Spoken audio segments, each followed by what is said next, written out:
Shalom, sidang jemaat yang terkasih dalam Tuhan Yesus, Bapak Ibu, saudara-saudara yang terkasih, berjumpa kembali di ibadah mantap ya, mana tengah pekan. Biar Tuhan selalu beracara bagaimanapun caranya kita beribadah, tetapi kesungguhan hati kita, keikhlasan hati kita untuk senantiasa dekat sama Tuhan, itu adalah kunci kita dikasihi Tuhan dan kita mengasihi Tuhan. Tapi sebelum kita mulai ibadah, kita akan sama-sama berdoa. Kita akan satukan hati kita. Tuhan Allah Bapa kami yang bertahta dalam kerajaan surga, kami mengucap syukur Tuhan. Di tengah pekan ini Tuhan Yesus, kami boleh kembali beribadah Tuhan Yesus. Ini adalah kerinduan kami. Kami ingin memberikan waktu yang terbaik Tuhan, buat yaitu Tuhan Yesus intim dengan Engkau, buat memuji dan memuliakan Engkau. Oleh sebab itu Tuhan Yesus, biarlah Tuhan ibadah online pada kesempatan hari ini Tuhan, kami serahkan tangan kuasa-Mu. Biarlah Engkau pimpin kami Tuhan Yesus. Biarlah Roh Kudus-Mu Tuhan melawat kami masing-masing Tuhan dimanapun kami berada. Kami yakin Tuhan Yesus, setiap kali Tuhan Yesus Roh Kudus bekerja, kami mendapatkan sukacita. Terima kasih Bapa, berkat firman-Mu, berkat pujian-pujian Tuhan Yesus akan memberikan kekuatan tersendiri bagi kami Bapa. Terima kasih Tuhan Yesus, kami serahkan ibadah online ini Tuhan dalam tangan kuasa-Mu, hanya di dalam nama Tuhan kami Yesus Kristus. Haleluya, amin. Kita akan sama-sama memujikan satu pujian yang sangat luar biasa, di mana Tuhan mau memilih kita menjadi anak-anaknya yang istimewa. Kita pujikan Mengapa Kau Memilihku. Terima kasih Tuhan Yesus. Terima kasih Tuhan, Engkau telah memilih kami. Mengapa Kau memilihku untuk menjadi milik-Mu, sedangkan Kau tahu salahku.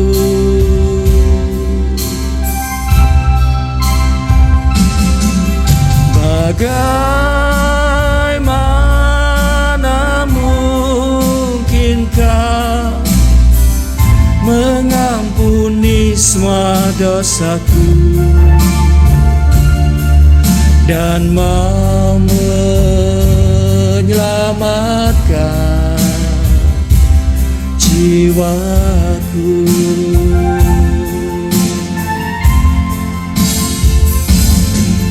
Tuhan tolongku, hidup nurut teladan-Mu. Ku mentaati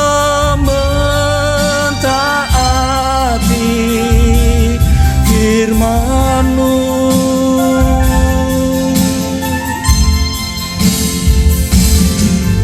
Hidupku sekarang hanya bagi-Mu, berjalan serta-Mu setiap hari. Mengapa Engkau memilihku? Mengapa Kau memilihku untuk menjadi milik-Mu, sedangkan Kau tahu salahku.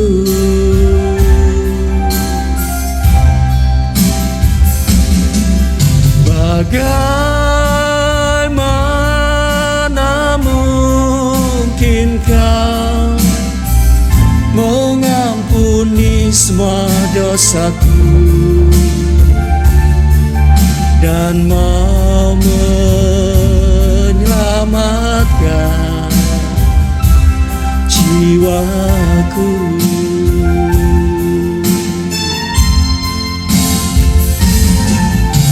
Tuhan tolongku,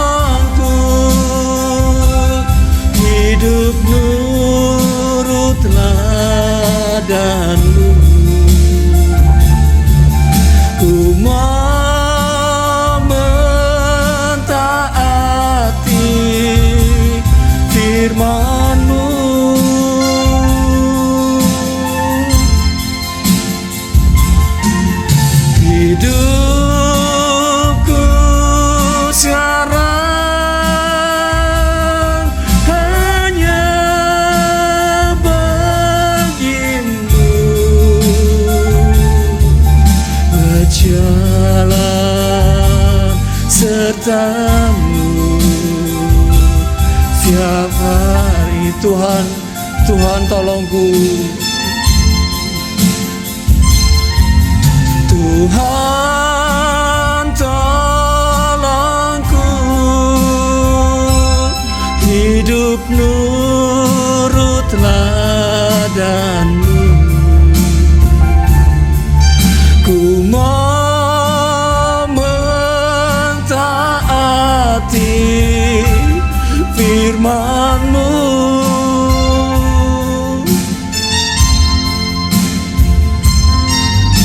Hidupku sekarang hanya bagi-Mu, berjalan serta-Mu. Setiap hari berjalan beserta Tuhan setiap hari.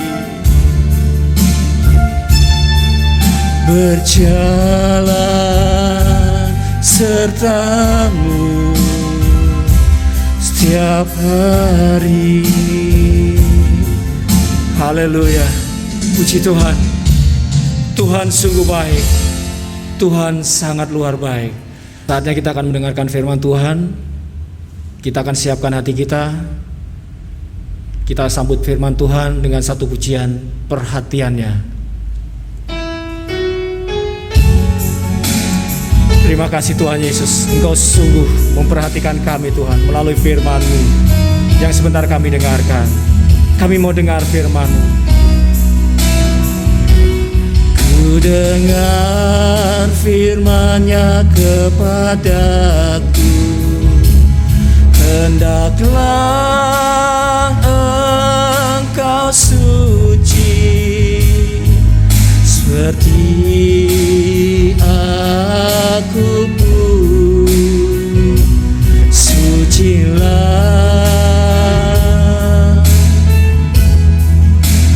berikanlah dirimu masuk pintu yang sempit yang menuju kesempurnaan.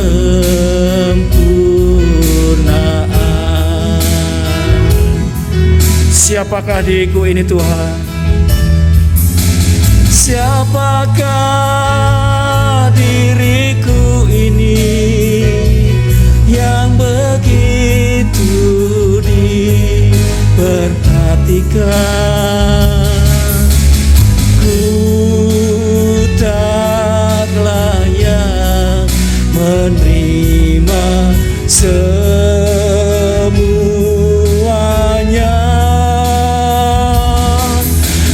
Kemurahan yang mengangkatku untuk menerima tahbisan-Mu.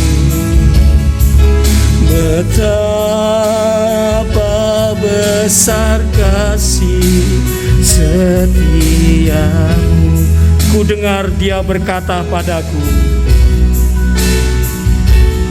ku dengar Dia berkata padaku, aku mau tahbiskan-Mu menjadi hamba kesucian.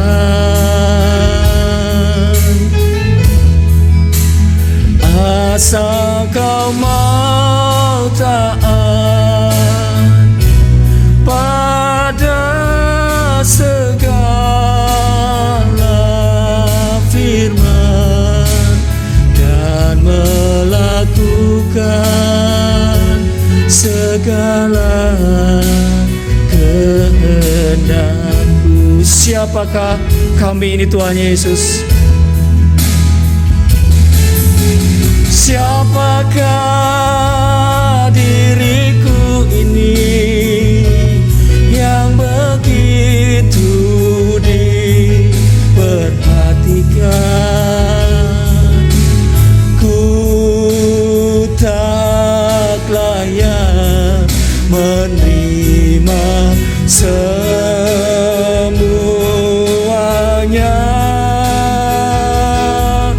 Kemurahan yang mengangkatku untuk menerima tangisan-Mu. Betapa besar kasih setiamu. Siapakah kami ini Tuhan Yesus?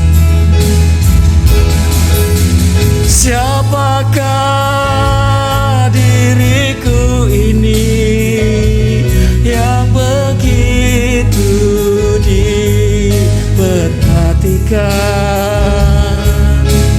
Ku tak layak menerima semuanya. Kemurahan yang mengangkatku untuk menerima tangisan-Mu. Betapa besar kasih setia. Katakan, betapa besar kasih setia. Betapa besar kasih setiamu.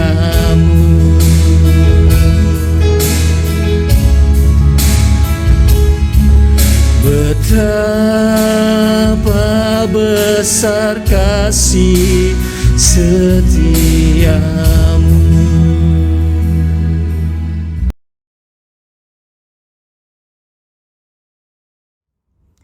Haleluya, puji Tuhan.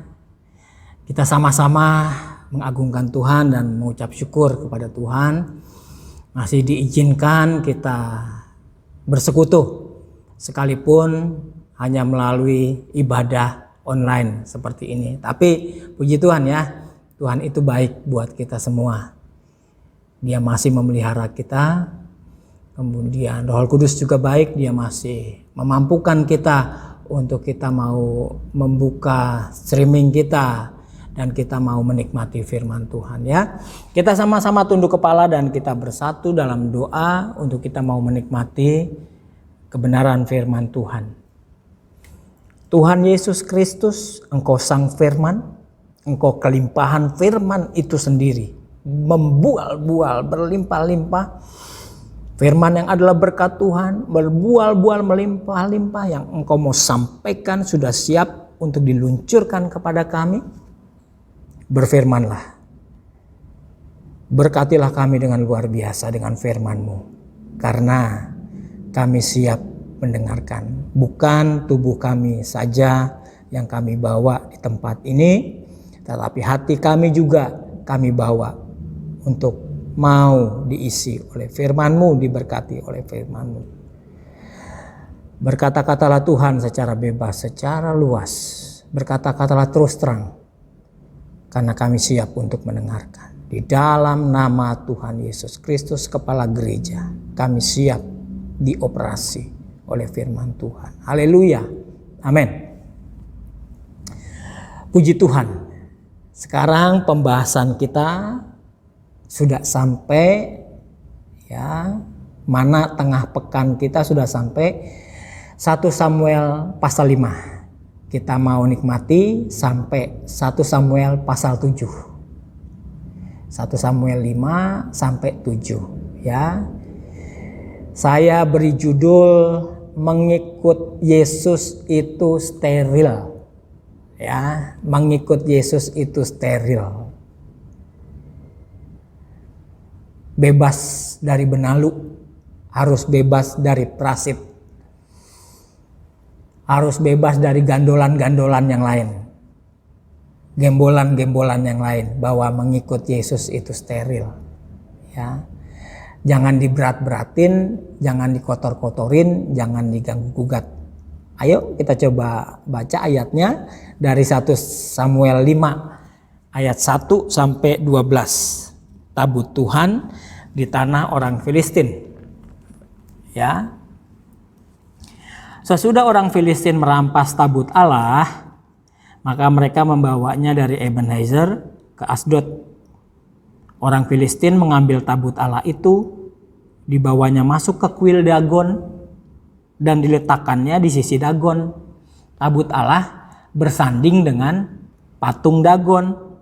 Ya, Dagon itu bentuknya seperti ikan, ya. Tapi besar di sini patungnya. Ketika orang-orang Asdod bangun pagi-pagi pada keesokan harinya, tampaklah Dagon terjatuh. Wih, patung yang begitu besar, kokoh, nggak ada gempa bumi, nggak ada apa, terjatuh dengan mukanya ke tanah di hadapan Tuhan, di hadapan tabut Tuhan. Lalu mereka mengambil Dagon dan mengembalikannya ke tempatnya. Tetapi ketika keesokan harinya mereka bangun pagi-pagi, tampaklah Dagon terjatuh maning. Dagon terjatuh dengan mukanya ke tanah di hadapan tabut Tuhan. Tetapi kepala Dagon dan kedua belah tangannya terpenggal. Wow, luar biasa ya. Terpenggal dan terpelanting ke ambang pintu. Hanya badan Dagon itu yang masih tinggal. Itulah sebabnya para imam Dagon dan semua orang yang masuk ke dalam kuil Dagon tidak menginjak ambang pintu rumah Dagon yang di Asdod sampai hari ini. Tangan Tuhan menekan orang-orang Asdod itu dengan berat dan ia membingungkan mereka. Ia menghajar mereka dengan borok-borok, baik Asdod maupun daerahnya. Ketika dilihat orang-orang Asdod bahwa demikian halnya, berkatalah mereka, tabut Allah Israel tidak boleh tinggal pada kita, sebab tangannya keras melawan kita, tangan Tuhan keras melawan kita dan melawan Dagon Allah kita. Sebab itu mereka memanggil berkumpul kepadanya semua raja kota orang Filistin dan berkata, apakah yang akan kita lakukan dengan tabut Allah Israel itu? Lalu kata mereka, tabut Allah Israel harus dipindahkan ke Gad. Jadi mereka memindahkan tabut Allah Israel itu ke sana. Tetapi setelah mereka memindahkannya, maka Tuhan mendatangkan kegemparan yang sangat besar atas kota itu. Ia menghajar kota Gad ya. Sekarang ia menghajar orang-orang kota itu, anak-anak dan orang dewasa, sehingga timbul borok-borok pada mereka. Ya, pindah. Lalu mereka mengantarkan tabut Allah itu ke Ekron, pindah lagi ke Ekron. Tetapi sampai tabut Allah itu di Ekron, berteriaklah orang Ekron itu, demikian mereka memindahkan tabut Allah Israel itu pada kita untuk mematikan kita dan bangsa kita. Sebab itu mereka memanggil berkumpul semua raja kota orang Filistin itu dan berkata, antarkanlah tabut Allah Israel itu, biarlah itu kembali ke tempatnya, supaya jangan dimatikannya kita dan bangsa kita. Sebab di seluruh kota itu ada kegemparan maut. Tangan Allah menekan orang-orang di sana dengan sangat berat. Orang-orang yang tidak mati dihajar dengan borok-borok, sehingga teriakan kota itu naik ke langit. Mengikut Tuhan itu steril. Mengikut Yesus itu steril. Tabut Allah tidak bisa disandingkan dengan Dagon. Mana tahan, Dagon pun tumbang. Tabut Allah, apa sih saudara isi tabut Allah? Ya, tabut Allah tuh isinya satu, saudara udah paham semua ya. Buli-buli emas berisi mana? Itu isinya tabut perjanjian. 2, tongkat Harun yang pernah bertunas. Buli-buli emas berisi mana? Berbicara tentang pemeliharaan Tuhan lewat firman Tuhan. Tongkat Harun yang pernah bertunas, ya, berbicara tentang kedaulatan Tuhan, kemahakuasaan Tuhan, dan loh batu, bicara soal firman Tuhan.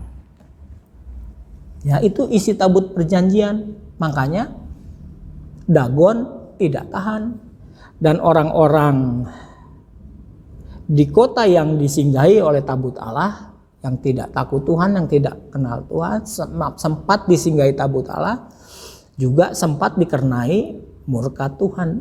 Karena tabut Allah itu kudus. Isinya kita bisa lihat, buli-buli emas berisi mana, tongkat-tongkat Harun yang pernah bertunas, dan loh batu. Ya.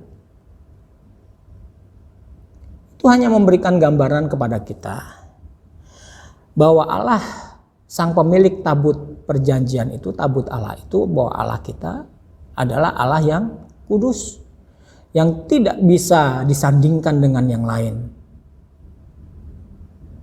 Berhala-berhala manusia, apa yang diilulakan manusia, apalagi orang-orang yang tidak takut Tuhan, ya. Di sini Allah mau berbicara kepada kita tentang kekudusan Allah. Mari kita menghargai kekudusan Allah, karena kekudusan Allah itu adalah keputusan kita, keputusan saya kepada dan keputusan saudara. Saudara diminta untuk ambil keputusan, mendahulukan Tuhan atau menjandingkan Tuhan dengan yang lain. Yang Tuhan mau adalah menomorsatukan Tuhan, memprioritaskan Tuhan. Seperti doa Hana, tidak ada yang lain seperti Tuhan. Tidak ada yang lebih dahsyat daripada Tuhan Allah, ya. Itu keputusan kita untuk kita bisa memilih Tuhan. Dari pengalaman tabut Allah dan Dagon tadi, kita dapat pelajaran bahwa Yesus tidak dapat bersanding atau disandingkan dengan berhala atau dunia, ya. Matius 24 mengingatkan kita, ya. Matius 6 ayat 24 mengingatkan kita. Tak seorang pun dapat mengabdi kepada dua tuan. Karena jika demikian, ia akan membenci yang seorang dan mengasihi yang lain, atau ia akan setia kepada yang seorang dan tidak mengindahkan yang lain. Kamu tidak dapat mengabdi kepada Allah dan kepada Mamon, ya. Yesus tegas mengatakan bahwa dia tidak berkenan disandingkan dengan berhala atau dunia. Rasul Yakub menasehati kita, barang siapa mengadakan persahabatan, mengikat persahabatan dengan dunia, ya, erat nempel dijadikan sohib, dia sedang mengadakan permusuhan dengan Tuhan.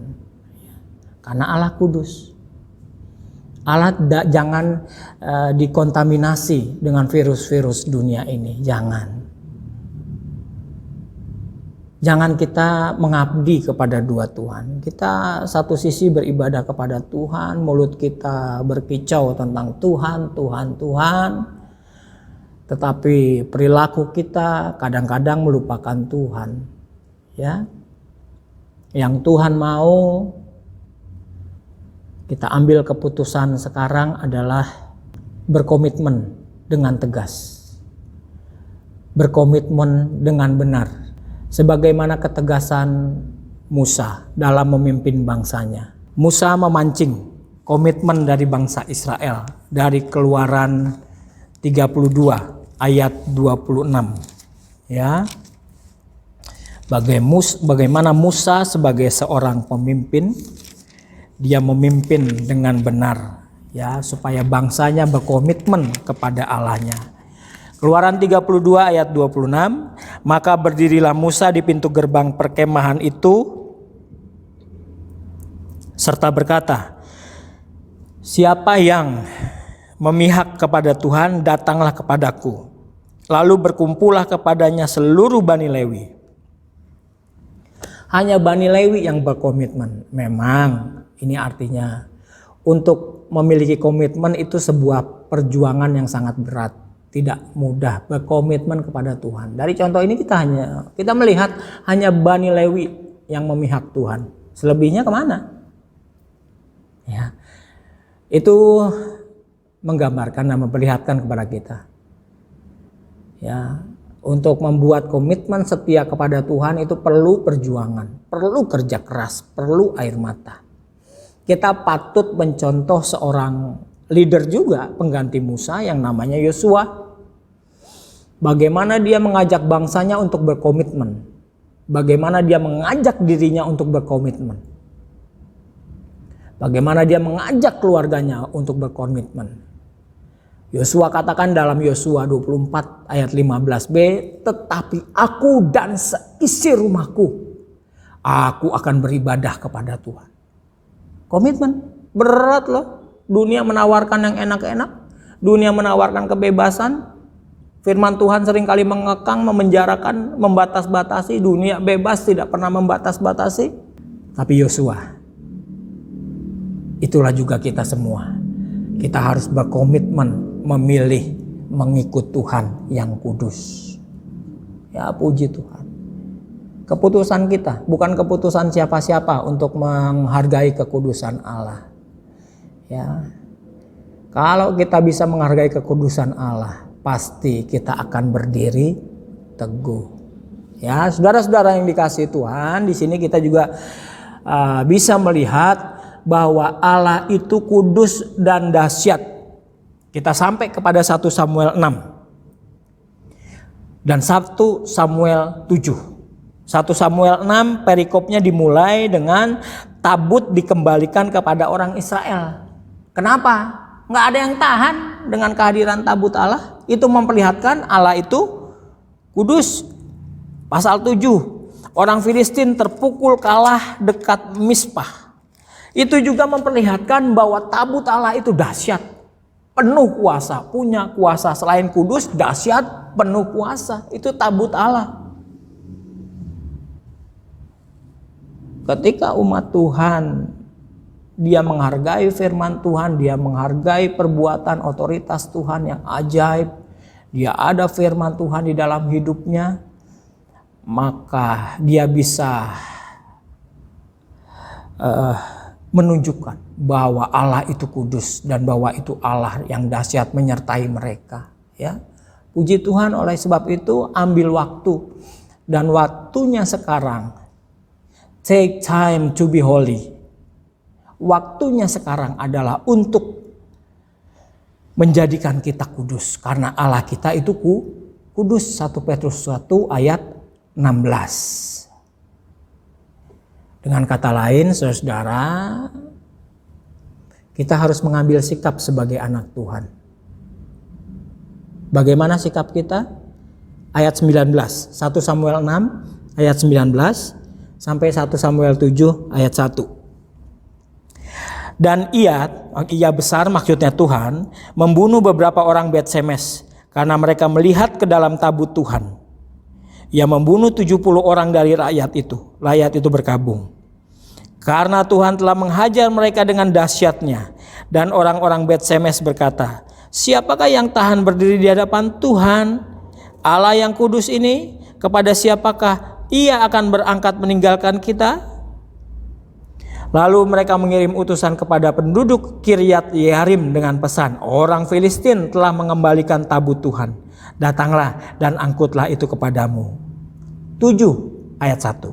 Lalu orang-orang Kiryat Yearim datang, mereka mengangkut tabut Tuhan itu dan membawanya ke dalam rumah Abinadab yang di atas bukit. Dan Eleazar anaknya mereka kuduskan untuk menjaga tabut Tuhan itu. Ini sikap yang Tuhan mau tunjukkan bagi kita. Sikap kita bagaimana menghargai kekudusan Tuhan. Tentunya sikap kita sebagai anak terang, anak Tuhan. 1, bahwa kita dipanggil untuk menjadi kudus. Karena kados berarti dipisahkan untuk menjadi kudus. Bersikaplah benar di hadapan Allah. Ya, seperti penduduk Bet-Semes, seperti penduduk Kiryat Yearim. Mereka mencoba mengambil sikap yang benar, mengembalikan tabut Allah. Ya, kita juga harus bersikap dengan benar di hadapan Tuhan. Ya, bersikap benar sesuai firman Tuhan. Itu namanya kita mengambil sikap untuk kudus. Berjalan sesuai dengan aturan firman Tuhan. Itu sikap yang benar. Jangan kekudusan dicampur dengan ketidakkudusan. Nggak bisa. Ya. Dikatakan dalam pasal 7 ayat 1, dan Eleazar anaknya mereka kuduskan untuk menjaga tabut Tuhan itu. Harus yang kudus, yang bisa berdampingan dengan tabut Tuhan. Kalau kita ingin menerima kuasa Tuhan, kita juga harus menguduskan diri. Ini sikap kita yang benar.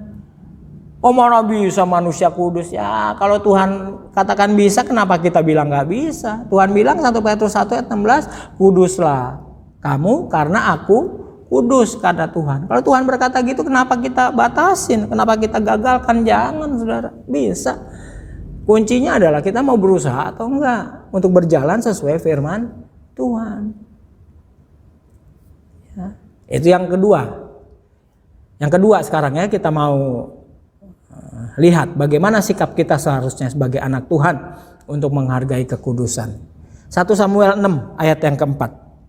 Sesudah itu bertanyalah mereka, apakah tebusan salah yang harus kami bayar kepadanya, kepada Tuhan? Jawab mereka, menurut jumlah raja-raja kota orang Filistin, 5 borok emas dan 5 tikus emas. Sebab itulah yang sama menimpa kamu sekalian dan raja-raja kotamu. Artinya sikap yang kedua dari anak Tuhan untuk menghargai kekudusan atau kehadiran Allah adalah mohon pengampunan Tuhan bila bersalah. Mohon pengampunan Tuhan bila berdosa. Hari-hari kita dipenuhi oleh kecenderungan untuk berbuat dosa. Secara status kita sah sebagai orang kudus. Tapi secara karakter atau kecenderungan kita seringkali hari-hari diisi dengan perbuatan dosa, ya. Iri udah dosa, ngomongin orang udah dosa, mencuri udah dosa. Bukankah itu sehari-hari sikap yang kita lakukan? Mencuri yang kelihatan, mencuri yang tidak kelihatan, mencuri kemuliaan Tuhan. Seperti itu, yang tidak terkatakan, yang tidak diketahui orang lain itu udah dosa. Mohon pengampunan kepada Tuhan. Karena yang namanya metanoia pertobatan itu adalah dinamis. Yang namanya pertobatan itu tidak sekali jadi, tapi yang namanya pertobatan itu setiap hari. Dinamis, metanoia. Seringkali kita bisa jadi Tuhan bagi orang lain, kita menghakimi orang lain, padahal balok di mata kita sangat besar, tidak kelihatan. Dan orang lain juga tidak melihat mungkin, tidak menyadari, tapi tetap aja dosa. Mohon pengampunan. Ya saudara-saudara, Yeremia 3 ayat 13 menasihati kita, hanya akuilah kesalahanmu bahwa engkau telah mendurhaka terhadap Tuhan Allahmu. Ya, akuilah kesalahan kita. Jangan tutup-tutupi, jangan gengsi-gengsi. Tinggal masuk kamar susah amat sih mengaku dosa di hadapan Tuhan. Enggak juga disuruh mengaku dosa di hadapan sesama. Enggak. Gengsi kita terlampau gede, tapi kalau bisa ya good. Tapi kan minimal kita dikasih izin sama Tuhan untuk kita masuk kamar mengaku dosa di hadapan Tuhan. No problem. Karena kita dipanggil untuk menjadi kudus. Ini sikap kita sebagai anak Tuhan supaya bisa menghargai tabut Allah. Supaya bisa menghargai kekudusan Allah. Bersikaplah benar di hadapan Tuhan sesuai firman Tuhan dan mohon pengampunan bila bersalah. Puji Tuhan.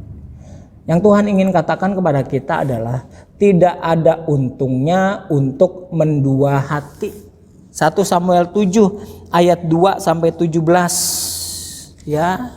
Tuhan menggambarkan kepada kita supaya kita punya komitmen hanya untuk Allah. Cuma satu. Enggak ada untungnya untuk satu Allah, satu dunia yang lain, ya. Puji Tuhan. Ayat 4. Pasal 7 ayat 4. Kemudian orang-orang Israel menjauhkan para Baal dan para Asitoret dan beribadah hanya kepada Tuhan. Beribadah hanya kepada Tuhan. Ya, ayat 5. Lalu berkatalah Samuel, kumpulkanlah segenap orang Israel ke Mispa, maka aku akan berdoa untuk kamu kepada Tuhan. Puji Tuhan, ya. Ayat 6. Setelah berkumpul di Mispa, mereka menimba air dan mencurahkannya di hadapan Tuhan. Mereka juga berpuasa pada hari itu dan berkata di sana, kami telah berdosa, mengaku dosa. Kami telah berdosa kepada Tuhan. Dan Samuel menghakimi orang Israel di Mispa. Ya, puji Tuhan. Ambil komitmen untuk menomorsatukan Tuhan, untuk menyembah hanya kepada Tuhan. Ya. Supaya ketentraman yang hilang kembali, supaya damai sejahtera yang selama ini kita rindu-rindukan kita nggak dapat kembali, ya. Puji Tuhan. Jangan sampai ketentraman kita hilang. Ini yang Tuhan mau. Kita baca 1 Samuel 7 ayat 2-3.